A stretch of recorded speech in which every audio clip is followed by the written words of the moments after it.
Svoboda pro mě znamená možnost roztáhnout křídla a letět, ale s vědomím rizika pádu a jeho důsledků. Pro mě jako pro starostu je to svoboda kandidovat a volit. A pro mě jako občana Jindřicha je to cestovat téměř po celém světě. Takže svoboda pro mě znamená nejvíc na světě, protože vlastně můžeme dneska svobodně cestovat po světě.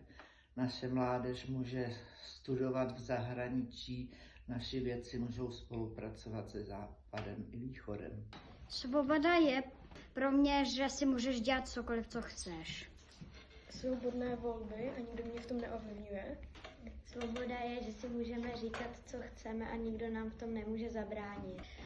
Nás nikdo v ničem neomezuje. Se nemusíme bát, že to nesmíme dělat. Svoboda je, že nám nikdo nemůže rozkazovat, co máme dělat. Svoboda je, že můžeme říkat a dělat, co chceme, bez toho, aby jsme se báli. Možnosti. Humor. Názory.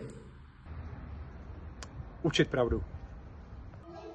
Zodpovědnost. Je hodnota, kterou si musíme chránit a nesmíme zapomínat na to, že moje svoboda končí tam, kde začíná svoboda jiného. Kdo zažili svobodu nemít, myslím si, že si musí velice vážit svobodu mít. A je to otázka svobody mluvy, svobodu cestování, svobodu podnikání a hlavně pro mladou generaci přeju všechno nejlepší, aby si to užívali.